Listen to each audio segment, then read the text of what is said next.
Israel Hamas युद्ध में अब तक 500 से ज्यादा मौतें, 10 बड़ी बातें। फिलिस्तीन आतंकी गुट हमास ने करीब 5000 रॉकेट इजराइल पर दागे थे। इजराइल ने इस भीषण हमले का बदला लेने की कसम खाते हुए हमास के खिलाफ युद्ध की घोषणा की और हवाई हमले किए। दोनों ही तरफ से 500 से ज्यादा लोग अब तक मारे जा चुके हैं। फिलिस्तीन आतंकी गुट हमास ने करीब 5000 रॉकेट इजराइल पर दागे थे। इजराइल ने इस भीषण हमले का बदला लेने की कसम खाते हुए हमास के खिलाफ युद्ध की घोषणा की और हवाई हमले किए। दोनों ही तरफ से 500 से ज्यादा लोग अब तक मारे जा चुके हैं। मामले से जुड़ी अहम जानकारियां। हमास के हमले के बाद इजराइल के प्रधानमंत्री बेंजामिन नेतन्याहू ने युद्ध का ऐलान कर दिया था। उन्होंने कहा कि उनका देश युद्ध में है और हमास को इस हमले की बड़ी कीमत चुकानी पड़ेगी। उन्होंने एक वीडियो जारी कर कहा, इजराइल के नागरिकों, हम युद्ध में हैं। यह कोई ऑपरेशन और तनाव नहीं बल्कि युद्ध है और हम जीतेंगे। हमास को बड़ी कीमत चुकानी पड़ेगी।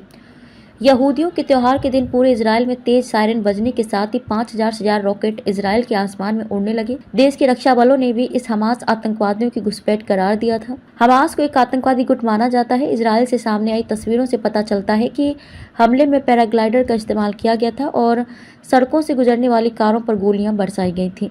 रक्षा मंत्री योव गैलेंट ने कहा कि हमास ने इजराइल के खिलाफ युद्ध छेड़कर भारी गलती की है। गैलेंट ने शनिवार को एक बयान में कहा कि हमास ने आज सुबह एक गंभीर गलती की है और इजराइल के खिलाफ युद्ध शुरू कर दिया है। आईडीएफ सैनिक इजरायली सेना हर मोर्चे पर दुश्मन के खिलाफ लड़ रहे हैं। इजराइल में भारतीय दूतावास ने अपने नागरिकों को सतर्क रहने और सिक्योरिटी प्रोटोकॉल का पालन करने के लिए कहा, जैसा कि स्थानीय अधिकारियों ने वहां रहने वाले लोगों के लिए सलाह जारी की है। इजराइल के स्थानीय अधिकारियों ने सलाह में कहा कि कृपया सावधानी बरतें, गैर जरूरी आवाजाही से बचें और सुरक्षा आश्रयों के करीब रहें। भारतीय दूतावास ने अपने नागरिकों तक पहुंचने के लिए एक हेल्पलाइन नंबर और एक ईमेल जारी किया है।